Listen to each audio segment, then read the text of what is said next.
you're looking to dive into topics on how to live a happier, healthier, more fit, and long lifespan, then you've come to the right podcast. Livin the Dream with me, Coach Damian Evans. Together, we will explore the topics on all things health, fitness, and wellness. Together, we will be lifelong learners on this journey to living the ultimate dream. What up, Dream Team? Coach D here, coming at you from beautiful sunny San Diego. And in today's episode, we will be moving on to the next pillar of total wellness. Pillar number 3, stress management. Last week, we covered pillar number 2, nutrition. And the week before that, we covered pillar number 1, movement.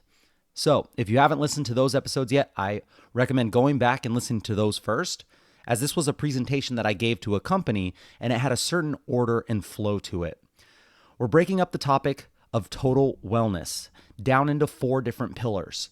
So the goal is to learn how important these big rocks are and how we can leverage them to improve our total wellness.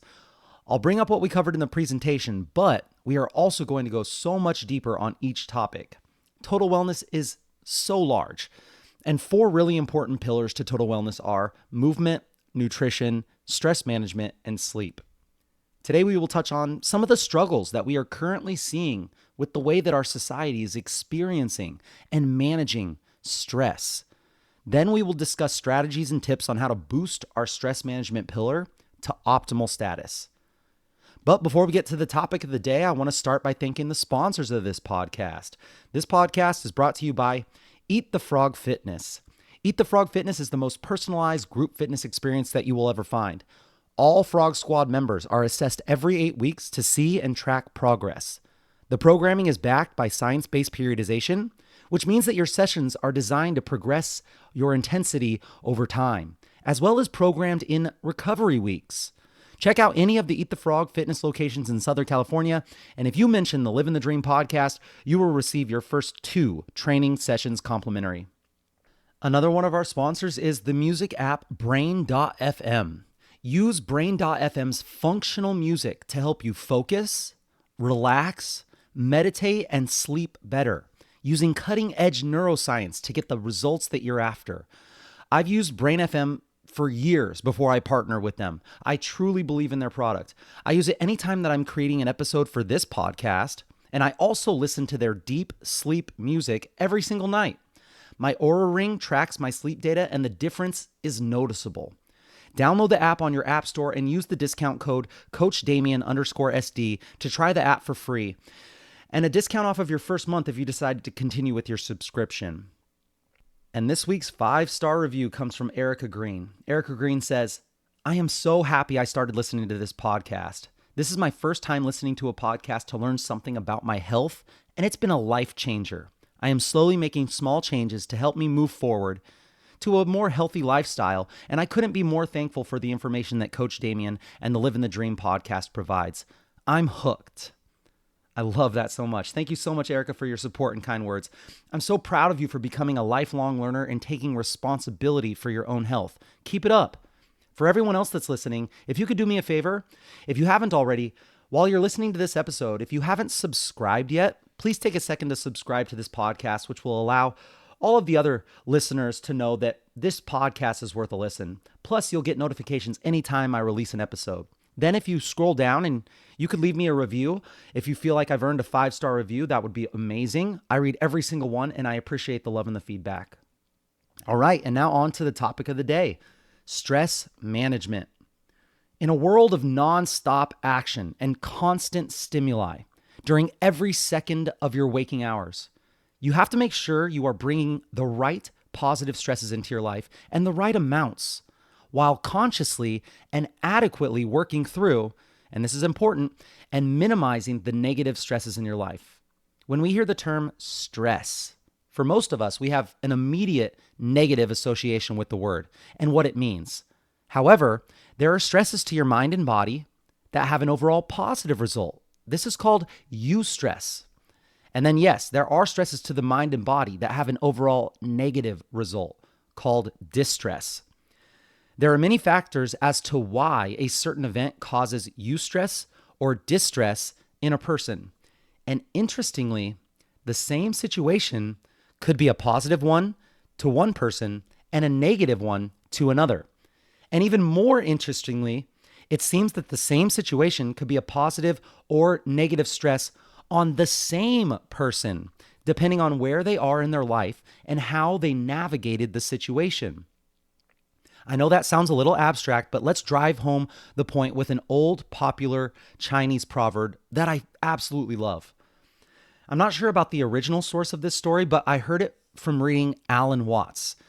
He was an influential Buddhist philosopher who gave lectures throughout the United States and was best known for his important role in the popularization of Zen in the West.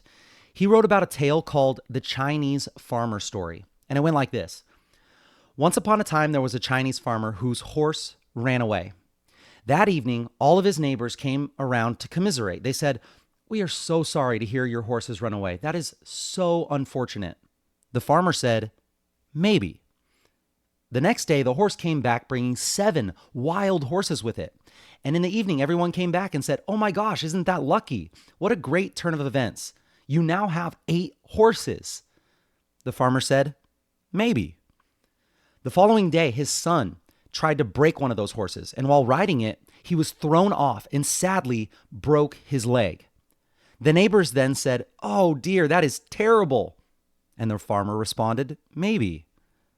The next day, draft officers came to recruit and draft people into the army, and they showed up at the doorstep only to reject his son because he had a broken leg. Again, all the neighbors came around and said, "Isn't that great? He didn't have to go to war." Again, the farmer said, "Maybe." The whole process of nature is an integrated process of immense complexity, and it's really impossible to tell whether anything that happens in nature is good or bad, because you never know what the consequences will be of each misfortune or fortune, and you never know what the consequences will be of any kind of situation. And I love this story. And even though it's really hard for me to stay neutral when I'm in the thick of a really bad day, or as I'm going through something that seems disastrous, I do try to realize that this too shall pass. That every quote unquote negative or quote unquote hard, every one of those type of things that have ever happened in my life, it's actually taught me something or brought me something or made me stronger in some way. We're so quick to label situations as bad if we dislike it, or as good if we like it. But binary thinking doesn't usually serve us well.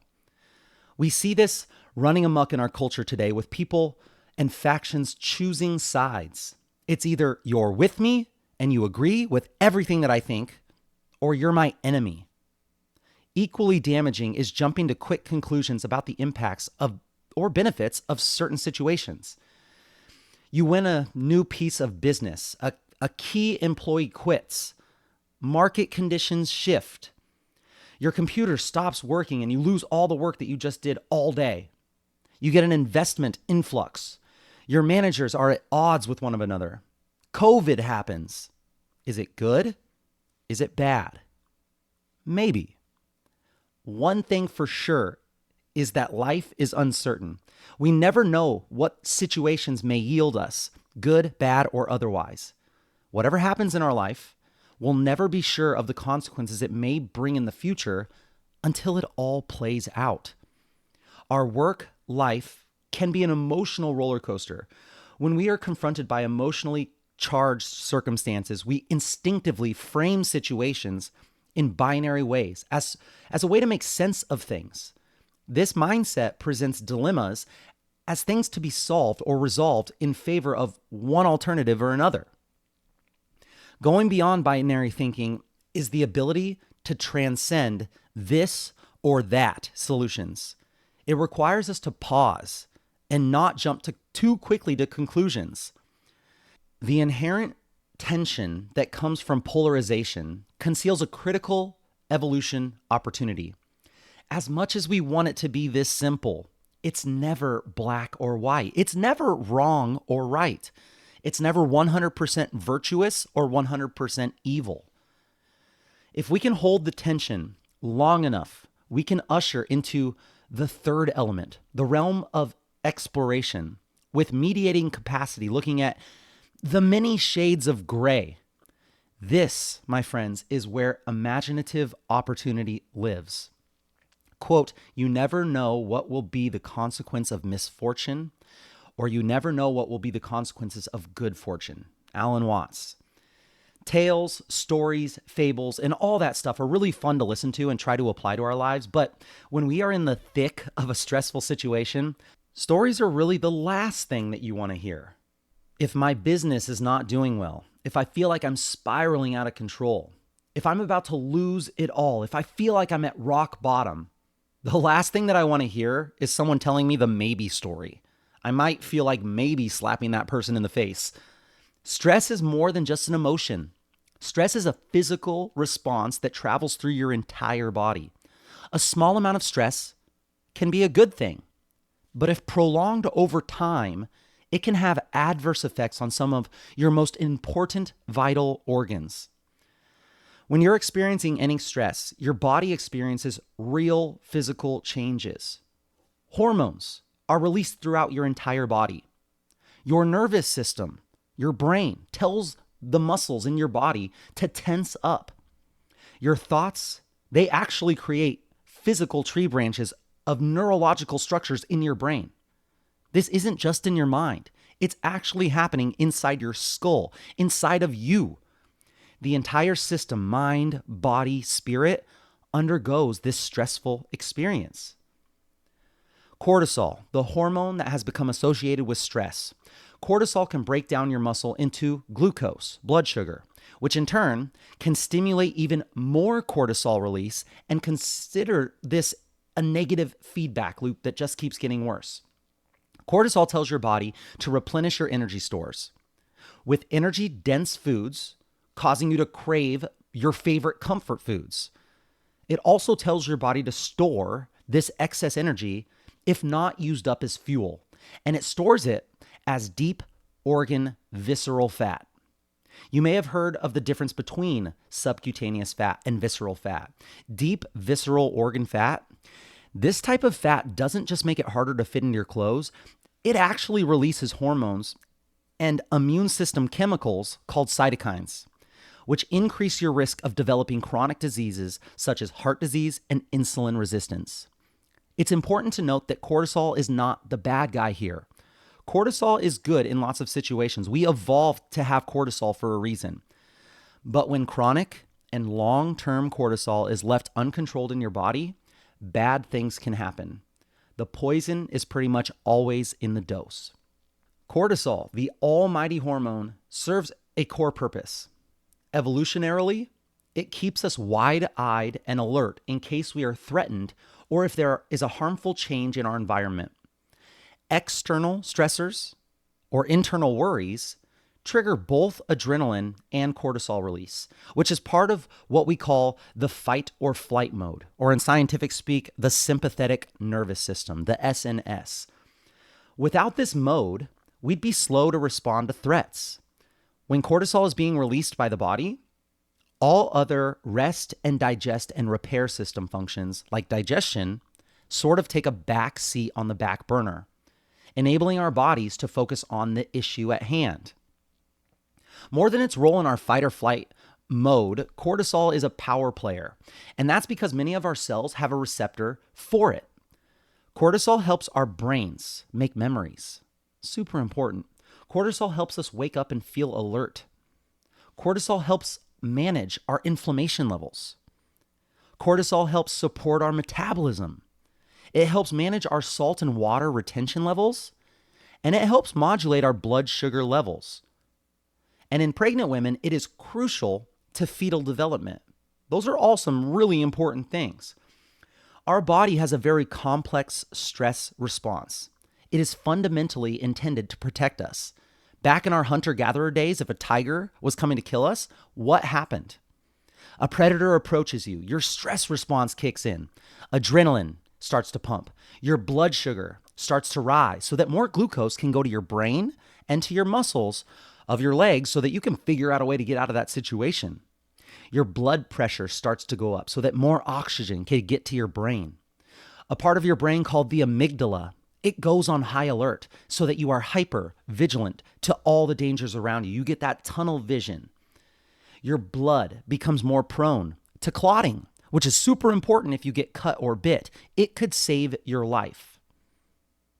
The problem is we are currently getting that same response, but from things that aren't life-threatening. Emails, kids, work, social media, TV shows, traffic. It's everywhere.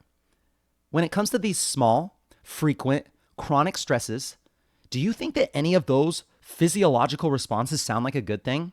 High blood sugar, high blood pressure, always on high alert, blood clotting? Definitely not. Yes, these are all fairly small things in the short term, but over time, they accumulate to large problems. Not only does the chronic state of low stress have major effects on our health, but this is where we add up all of these tiny small doses of stress throughout the day until you hit a boiling point. And that's where it all boils over into an episode of either rage or depression or some other coping emotion. We've all had those complete meltdown days from what seems to be from something very small, but it's not. You've hit a threshold of stress and you will eventually hit that boiling point. No one is strong enough to not hit that boiling point after enough small stresses. You got to give yourself a break sometimes. Let's break down a normal day. You go to bed at, let's say, 11 p.m. at night. You go to bed and you're in this deep sleep. And then at 6:30 in the morning, your alarm goes off, jolting you awake. Boom. That's one tiny micro stressor to the body right as you wake up. You don't feel super rested, so you hit the snooze button, and then 5 minutes later, it goes off again. Boom. Stressor number 2. And then what? Well, most people look at their phone. You see some emails from work. Ugh, why is your boss sending you an email at midnight last night? What is going on? Ugh, I didn't respond to 2 people's emails, and now they're bugging me with a follow-up. And then you see social media notifications, and of course, you got to go to those. And then you see that weird person who's always posting about that really annoying thing. Boom, stressors 3, 4, 5, right there. All before you've gotten out of bed. Then you realize that you've been in bed too long and you're going to be late for work. Boom, stressors number 6 right there. You can see how all of these little stresses can add up by the time that you even go to bed the next night. You only have a certain amount of stressors that your body and mind can handle until you hit a threshold and boil over, and serious negative health and probably social conditions can occur. When your brain senses any sort of stress, it also communicates with what some call the second brain in your gut. This is your enteric or intestinal nervous system.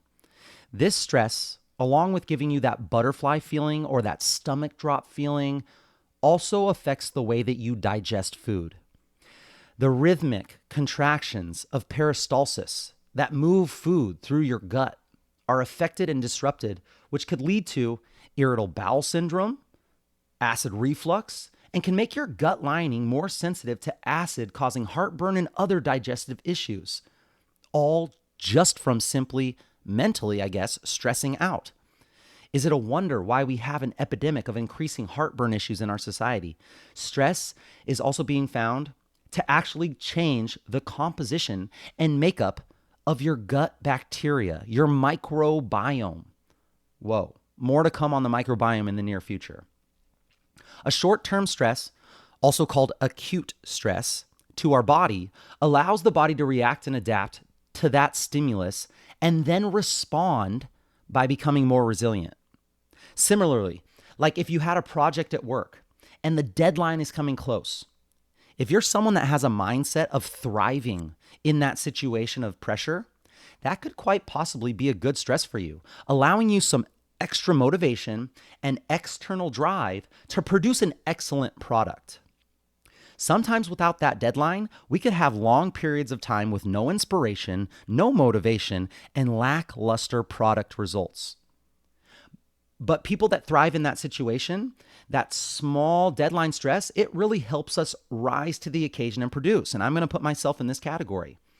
In the fitness realm, obviously, physical activity and exercise is a positive stress on the body when done correctly. Here's a little caveat. When done correctly, you create these small micro damage stresses to the muscle, these micro tears, and the body responds by creating stronger and more resilient muscles due to the recovery from stress.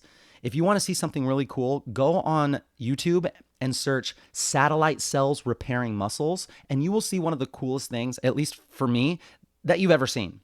This satellite cell, it goes around and it repairs these micro tears of this muscle, creating stronger, more resilient muscles. It's incredibly amazing. But what happens when you overdo exercise or you go too hard for too long?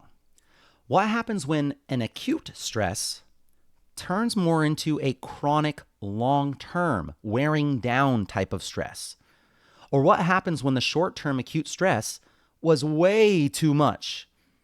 Well, now your body doesn't have the time to adapt, repair, and rebuild. And then all you're doing is breaking yourself down, and soon you'll find that threshold where either injury or burnout occurs in this situation.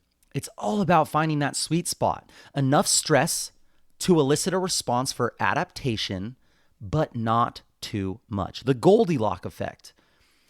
I will always remember this thing I learned in my Sports Psychology 101 class from college. But my professor talked about how when you have an event coming up, there are two things to look at. You want to look at how prepared you are, and you want to look at how nervous you are. My professor said that in order for the best results to happen, you need just the right amount, a moderate amount of preparedness and a moderate amount of nervousness. This will elicit peak results. This was so interesting to me. I always thought the more that you prepared, the better the results were going to be. But said in a different way, you could over-prepare and not be worried at all, and your performance wouldn't be as good, even though you are over-prepared, because that brought down your nervousness. Maybe you were too relaxed when the time came, and you just didn't perform optimally. The opposite could definitely be true, right? You didn't prepare at all, and now you're super nervous. Of course, your performance is going to suck. It's all about finding that small amount of stress from being nervous/excited that really brings out your A game, along with a moderate amount of being prepared, of course. I loved that. And I always think of that when I have to give a speech or when I have to go on camera or when I have to coach a huge group of people for a special event. A little feeling of nervousness is so good for you. And to be prepared, but not overdo it. That's the sweet spot.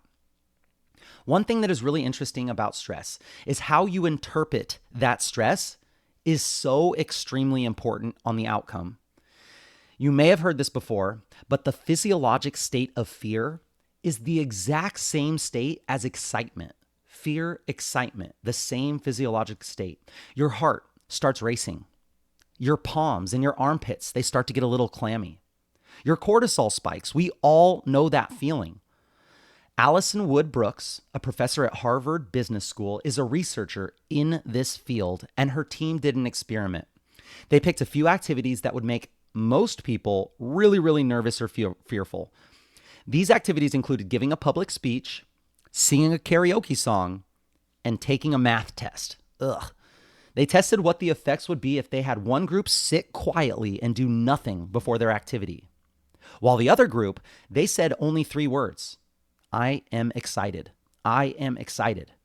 The idea is to get yourself out of a threat mindset where all you think about are the negative consequences, the fear-based results, the catastrophizing of the worst case scenario, and into an opportunity or growth mindset where you're now thinking about all the good things that could happen if you do well. The arousal state is the same either way.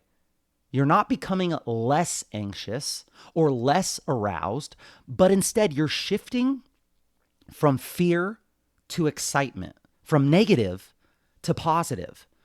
The results of simply saying, I am excited, were not insignificant in this study. People improved their performance on speaking and singing by 17%, and their math test results were boosted by 22%.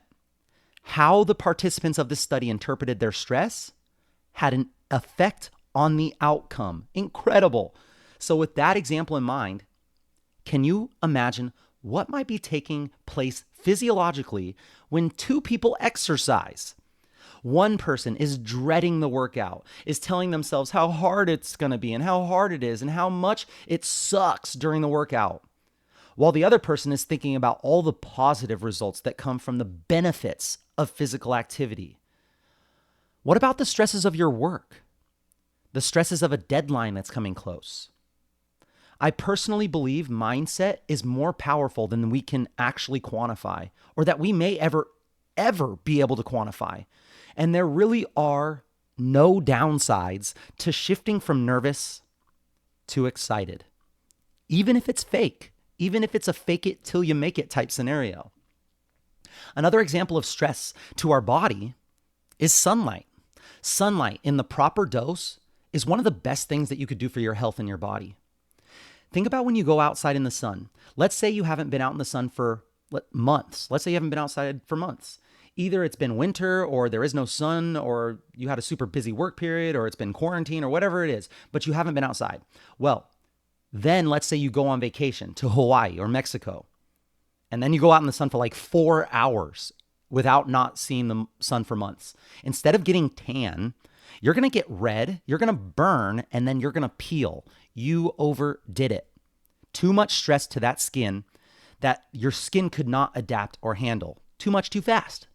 However, let's say you went outside for 5 minutes today, and then 7 minutes tomorrow, and then 10 minutes the next day, and you keep building up your resistance to the effects of the UV rays.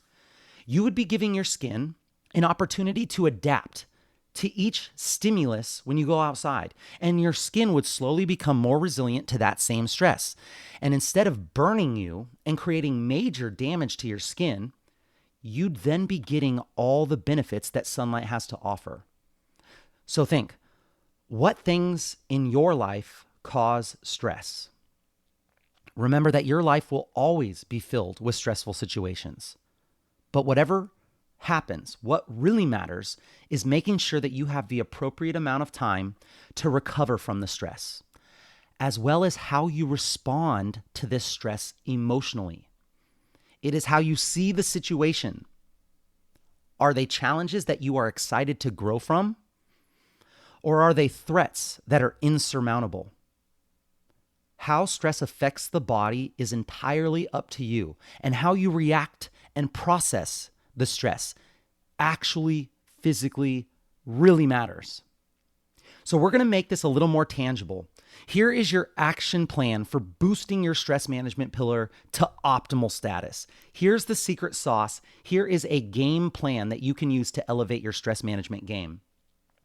I'm going to bounce around a little bit here, so hopefully this doesn't cause you too much stress. You see what I did there? But first tips would be to start prioritizing walks in nature. Green and blue sceneries like forests, beaches, or parks. These are some of the best places to not only get some good alone time to be with your thoughts, but they also stack really well to increase your daily movement. This is a beautiful way to get those 10 to 12,000 steps in a day. Do this away from your social media, from your emails, from all distractions. Yeah, you can use your phone for music or for guided breathing or meditation apps, but that should be all that you do with your electronic devices at this time. Think about all those tiny micro stressors and what they do when they build up throughout the day. This is your way of balancing out and counteracting those stresses. For you type A go-getters, I'm including myself in this may seem like a complete waste of time. I get it. I was there. Trust me, seriously. Find consistency with this one thing. Figure out a way for you to process it as time well invested. And I will guarantee your life changes for the better. Other ways to manage stress include figuring out a way to use your creative brain. Maybe it's learning something new, to play an instrument or to learn a language. Maybe it's writing in a journal or painting or drawing. Find a creative pursuit that can help you really tap into that side of your brain. We used to think that the brain cells that you were born with were the ones that you had forever and you couldn't make new ones. But we are now finding out about neurogenesis, the creation of new brain cells by neural stem cells. This is possible all the way up until your last years of life. Keeping your brain creative is important for your stress relief, but also for training your cognitive muscles, the same way that you train your biceps or your glutes. Rule number 2, if you don't use it, you will lose it. And in this case, if you lose your cognitive ability, it's even worse than if you lose your ability to deep squat or to put something over your head. Losing your cognitive strength means things like Alzheimer's or dementia, some of the scariest diseases that I can imagine personally.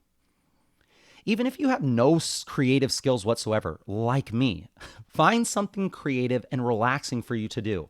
Writing, coloring, doodling, journaling. There are even adult coloring books or stenciled painting canvases that allow you to work creatively and spend time with ourselves from within, even if we aren't super artistic, or we could still learn something. There's apps for everything. I believe that it is so important that we build rituals and relaxation into our lives in this way. For me, my routine is walking on the beach during sunset, listening to podcasts about fitness and health. My creative flow is writing and brainstorming podcast topics and how can I teach complex topics a little more simply. This allows me to not only learn the topic better on something that I'm super passionate about, it allows me to be a better communicator. From today to 3 years ago, my communication skills are exponentially better.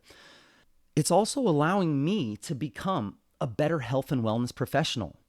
Now you can see I'm stacking ways to decompress while still becoming better at my passion and my goals. This can get a little tricky though, right? Because you have to have balance. You can't just do your job 24/7, even if you do think that it is your purpose. You got to take some time to turn off your brain. You need some time to balance out other areas of your life. Otherwise, you become one-dimensional. And there are big downsides to that.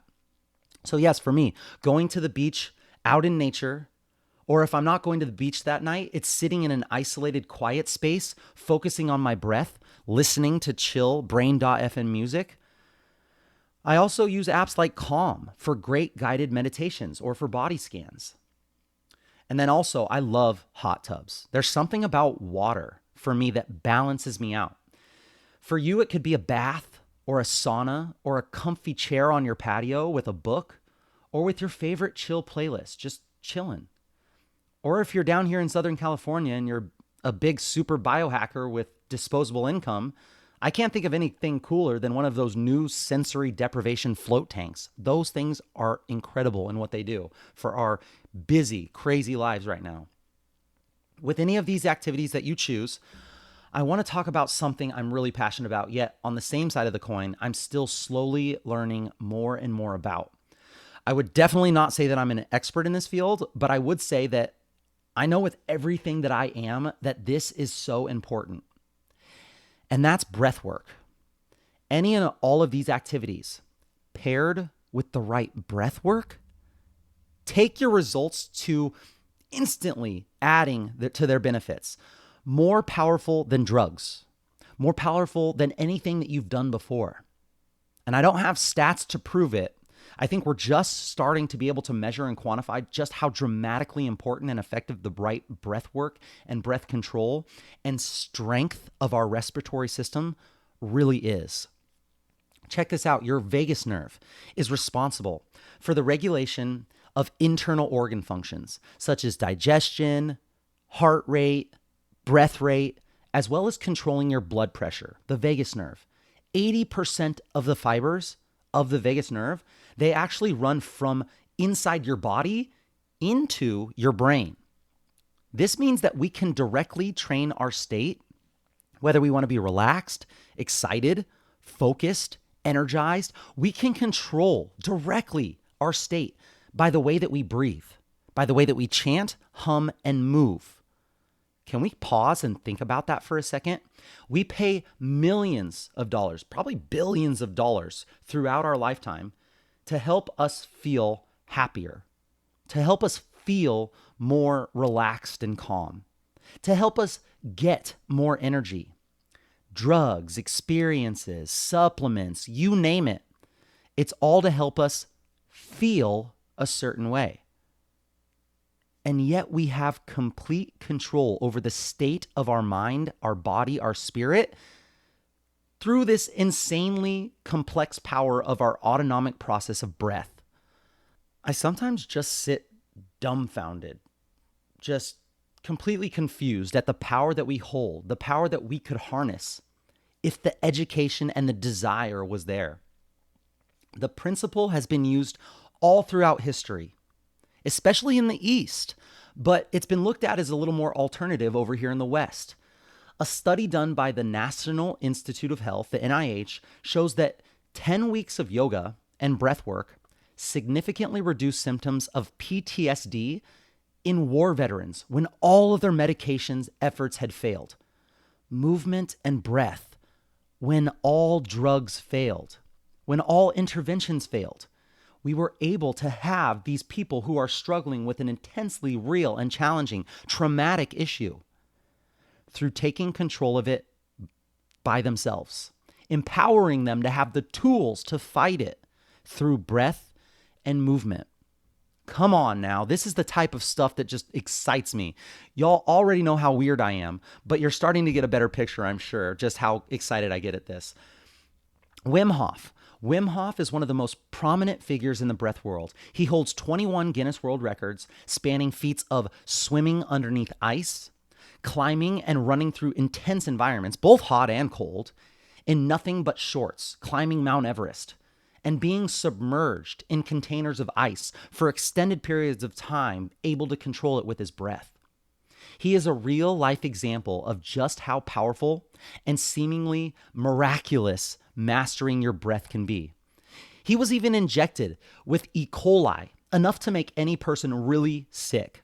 And he showed that his Wim Hof method, which is actually just a rebrand of a much older style of breathing called Tumo breathing, Wim showed that this style of hyperventilating and breath holding is also an excellent immune system booster. He even taught non-experienced newbies to do the same thing in just a couple days of training. In the same way that exercise is a short, acute stress to the muscles of your body, which creates a stimulus for growth and stronger resiliency, in the same way, in the way that a cold plunge or a sauna is a short, acute stress to the systems of our body that regulates temperature, making us more resilient to temperature extremes. It's resistance training for hot and cold. In the same way, he showed us that a short-term stress of hyper-oxygenated and hypo-oxygenating can help challenge the respiratory system for growth. Now, I know I'm not a breath expert, but I've been dabbling in the breath world for the last 3 years, and I want to share with you some of the power that I've seen from different styles, especially when it comes to stress management. This is a free strategy that has been proven to help with stress relief. It can be done anywhere, and it empowers you, the individual going through the challenges of life. It gives you all the power to face your stress head on and the control to balance it. That right there has amazing, powerful benefits that should really excite you. I'd like to do a breathing exercise with you to demonstrate the power of breath. Professor Andrew Huberman of Stanford Neurobiology named his first super simple style of breathing the physiologic sigh. We may have heard the term sleep apnea. This is a very challenging sleep disorder where you pretty much suffocate in your sleep. If you do suffer from sleep apnea, you have to read the book Breath by James Nestor. Sleep apnea is taking years off your life. It is a serious condition that most of us do not take seriously, and we definitely should. It's not just, oh, my partner over here wakes me up because snores all the time. If you sleep next to a snorer or a person suffering from sleep apnea, you are literally listening to the person that you love suffocate and essentially slowly kill themselves. There are many reasons it could be happening, but the point is, you got to stop it. You have to fix it. Pulling this one lever and fixing your sleep could make all the change in the world for you. Read the book, and if you do have sleep apnea, send me a message, and I could send you some content to help get you working towards a life where you don't have to suffocate all night. But yes, we all know the term sleep apnea. But most of us have also experienced, maybe without us knowing, something called email apnea. Email apnea refers to when we're reading emails or messages or when we're in front of a screen and we unknowingly stop breathing because we're so focused on something. This chronic breath holding puts us in a state of fight or flight. It affects our emotions and your internal biology and your attention. You are literally depriving your brain and body from oxygen due to the alert attention and constant stress of what these messages or these emails usually entail. Maybe you all of a sudden notice you're tense everywhere. You're hunched forward, your upper back muscles and shoulders are where we store a lot of this tension and they're tight. Well, the physiologic sigh is an answer. I use this when I'm on devices. I for sure use this when I'm in rush hour traffic, anytime that I feel super stressed, and it's crazy simple. So do this with me. You're first going to sit up nice and tall and give your lungs room to expand. You're going to take a deep breath in through your nose, filling the belly, then the chest. And when you don't think that you can fill up anymore, you're going to pause and you're going to take one more sip in of air, like you're drinking through a straw through your mouth. You're going to top off everything. And then you're going to release and let it go and let it out all the way. And if you do this in a quiet place with your eyes closed, that's an added benefit. But you don't have to, of course. You could do this driving. You could do this when you're in the middle of a heated argument, almost anytime, anywhere. So let's do 3 rounds together. I want you to focus on how you feel right now. Focus on where you feel tension. Focus on what your breath currently looks like. Is it fast, slow, shallow, or deep? And let's check back in after 3 rounds. And if you have your podcast on double speed or accelerated speed, now would be the time to drop it back to normal speed. And then you can turn it back up after this. Okay, with me. Breathe in through your nose, deep, all the way. When you can't anymore, sip in a little bit more through the mouth. And now let it go. Release your shoulders, drop from your ears. Again, fully in. Feel the expansion of your torso from inside out.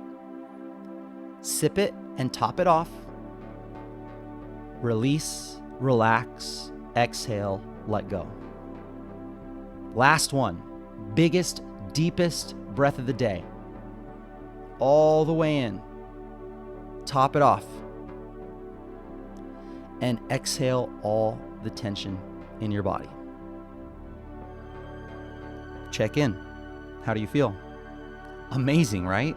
That took what, 30, 60 seconds? You can do it anywhere, anytime. You feel tense, tight, stressed. Such a great hack that I use every single day, the physiologic double inhale and exhale sigh. Okay, now before we all fall asleep, let's do a breath strategy that was inspired by Navy SEAL training to help with focus and alertness. Navy SEALs are frequently placed in high-stress situations.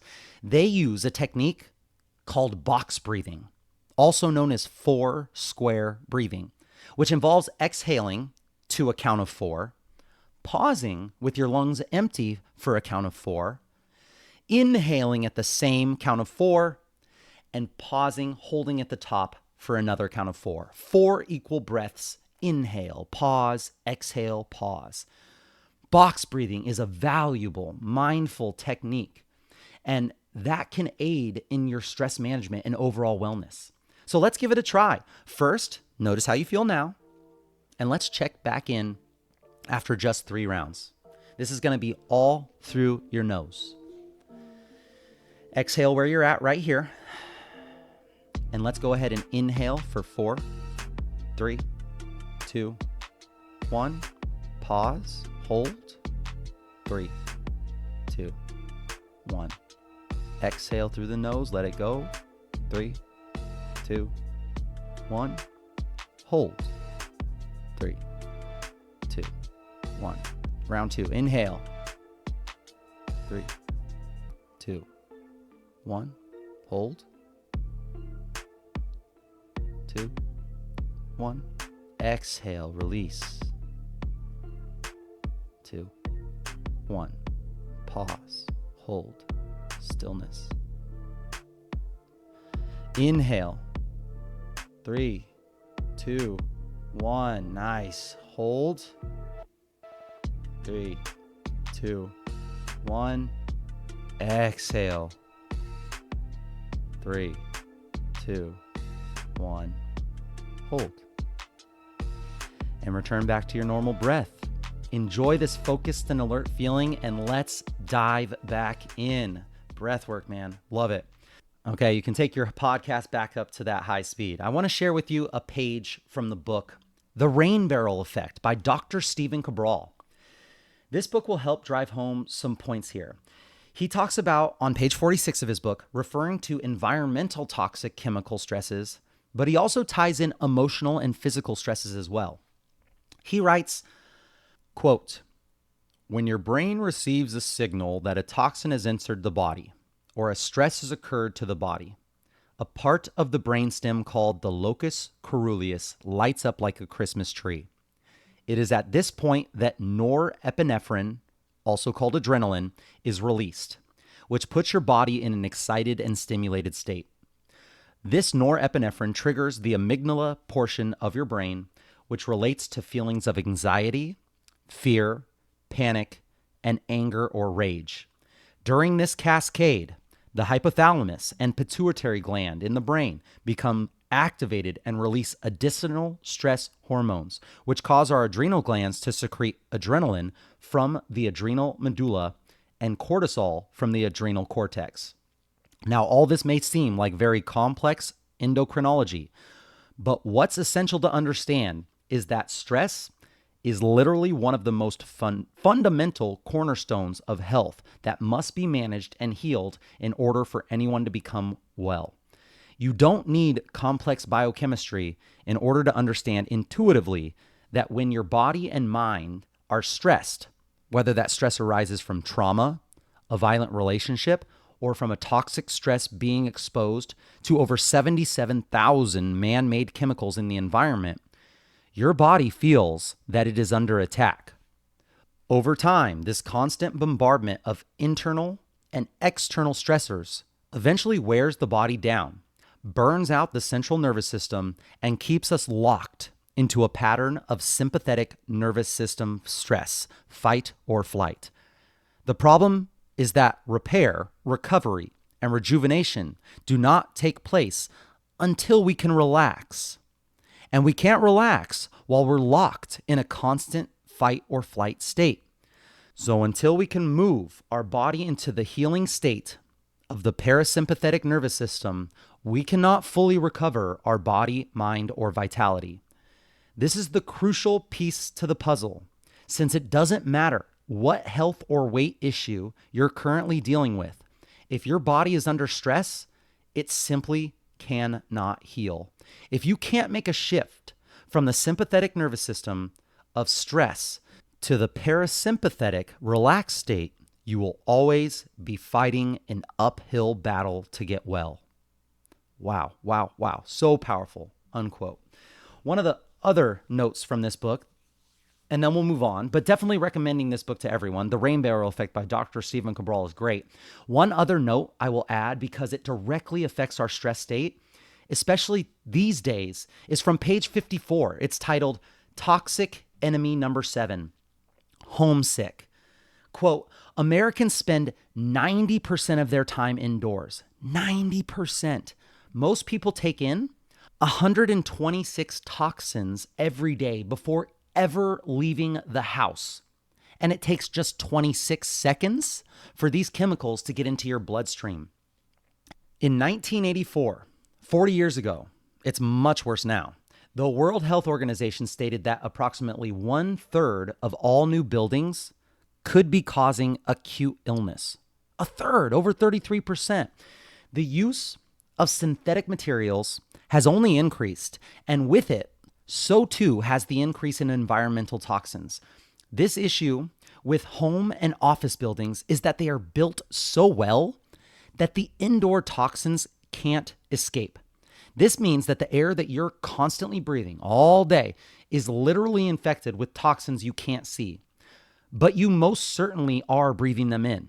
The situation has gotten so bad that we now have 2 names to describe how people are being affected by these toxins: sick building syndrome and sick home syndrome, unquote.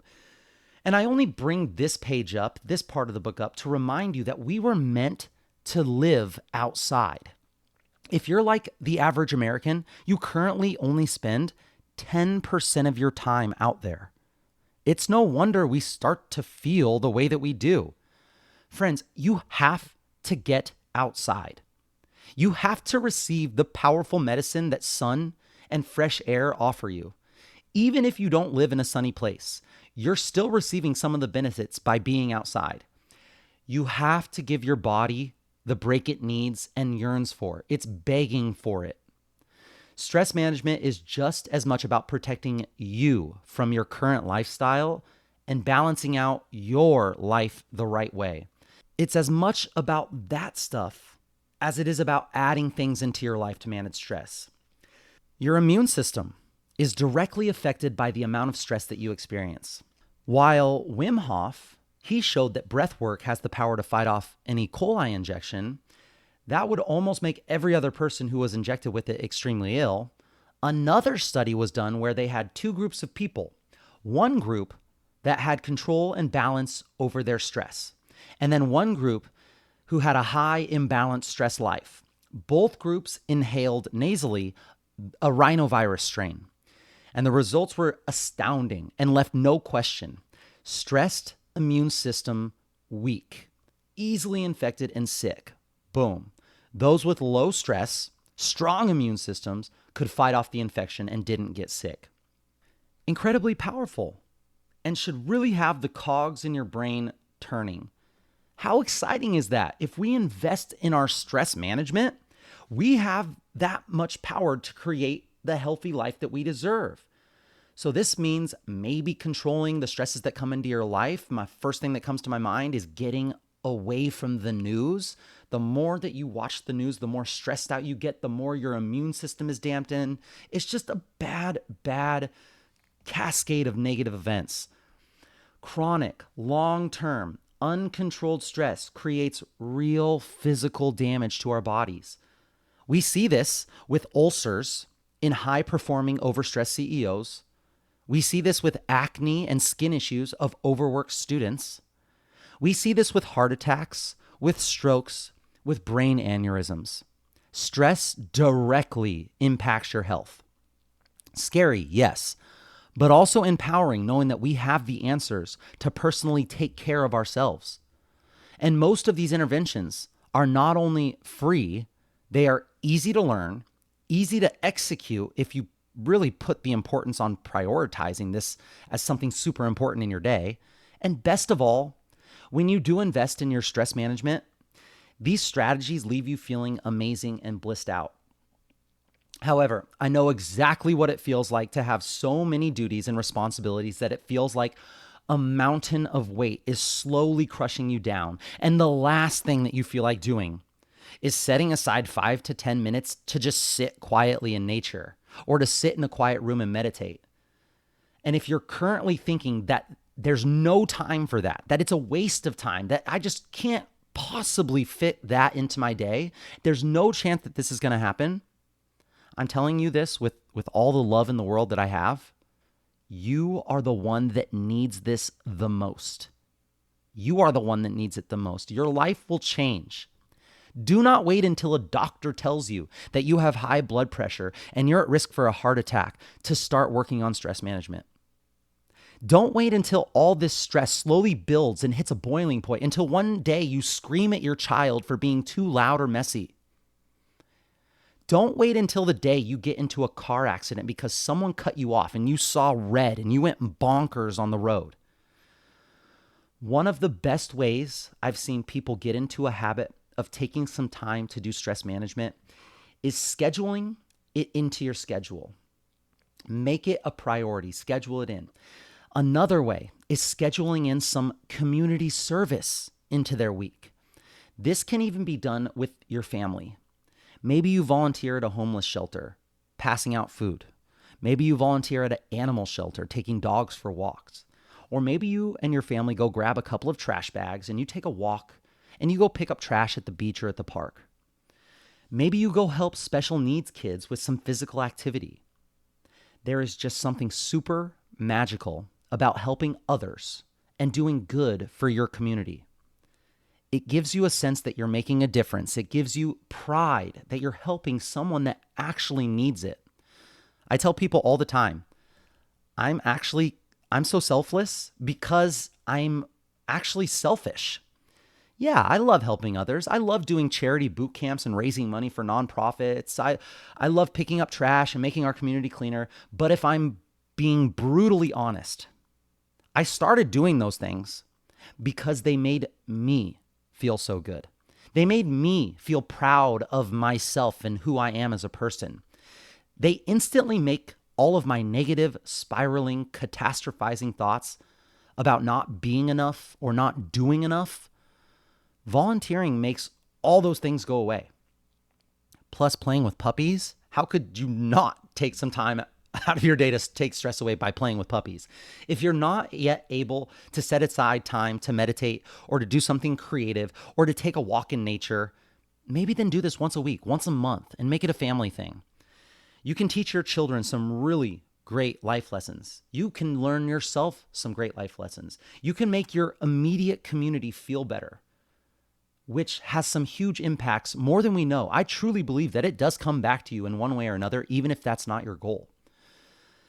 And I'm going to finish this subject by reminding you about one of my favorite topics, hormesis. The scientific definition of hormesis is a process in which exposure to low dose of chemical or environmental factors that is damaging at a higher dose induces an adaptive, beneficial effect on a cell or organism. So, defined differently or more simply, what doesn't kill you makes you stronger. Hormesis. I love, love, love this. Hormesis is one of my top rules that I live by. Your body is an adaptation machine, but it loves to also maintain a baseline or a homeostasis. It loves to sit comfortably in the area that it has adapted to sit. In order for change, in order for growth, we need some sort of discomfort, and we hate discomfort. We need challenge to change. There is a process that the body goes through when experiencing challenge. This process is called supercompensation, where if you think of an XY axis graph, the x-axis is the flat horizontal axis, which represents time.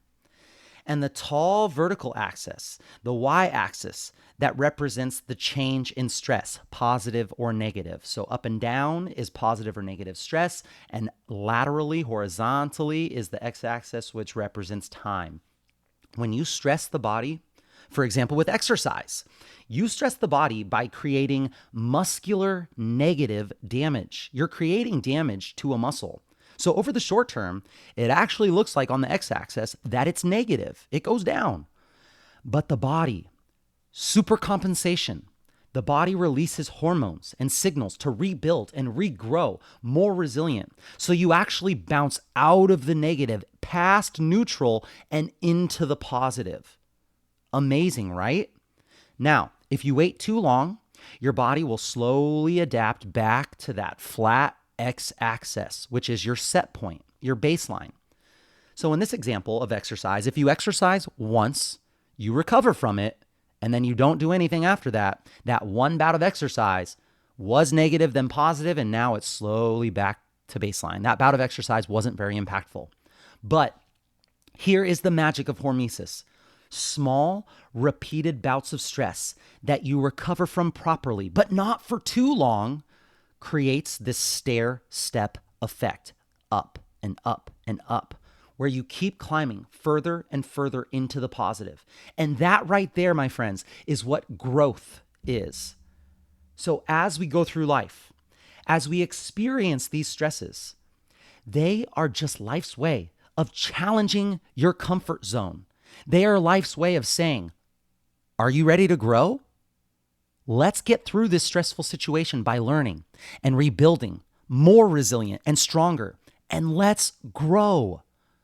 Your mindset should be, this stress is going to make me better. I know it's negative right now, but it's going to get positive.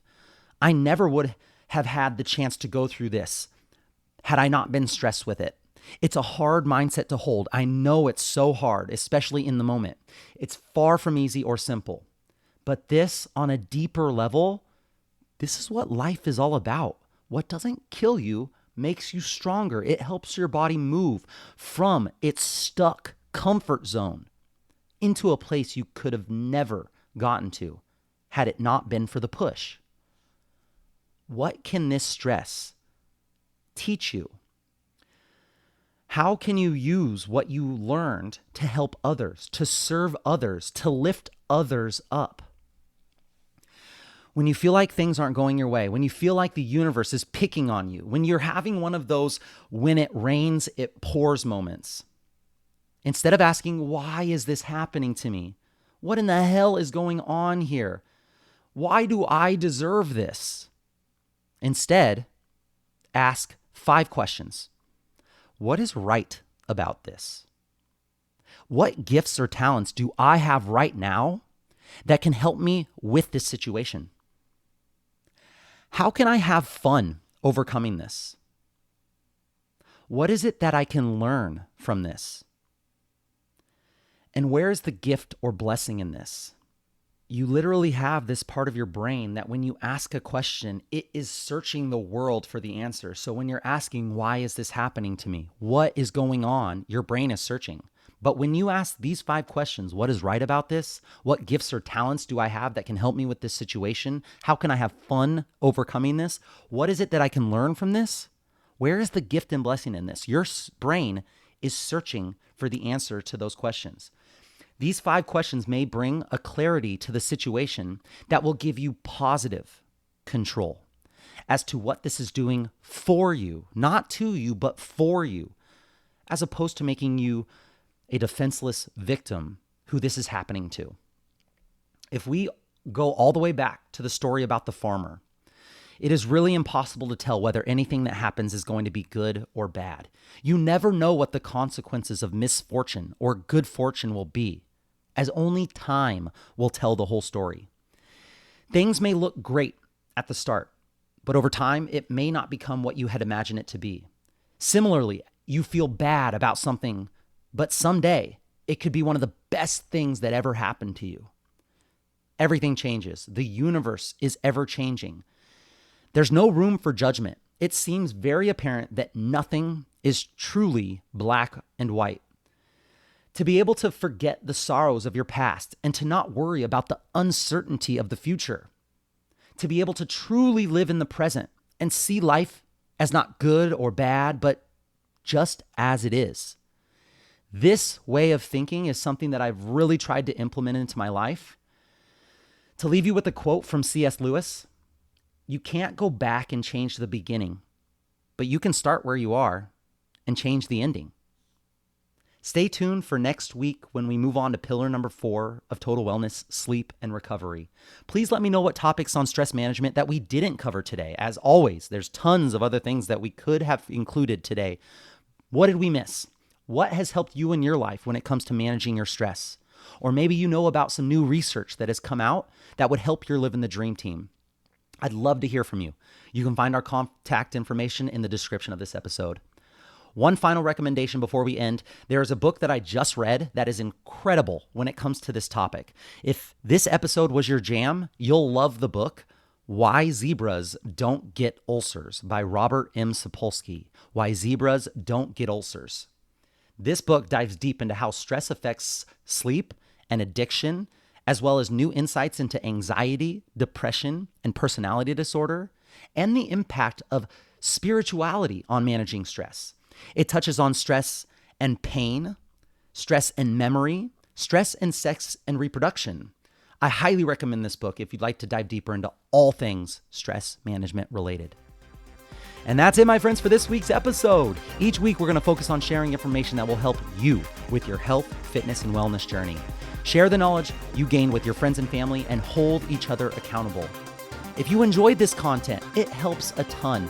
If you could post on your social media stories a screenshot of this episode with one takeaway that you learned, and make sure that you tag and share your journey. Tag me at livingthedream_podcast or at Coach Damien_SD, and let us know how this episode benefited you. Let's get more people on this lifelong learner train and join the Livin the Dream team. Message us if you have any suggestions or tips that would help your Livin the Dream team that we can discuss on future episodes. I will be right here with you, working on making us stronger, happier, and healthier humans. Until next time, friends, keep living the dream.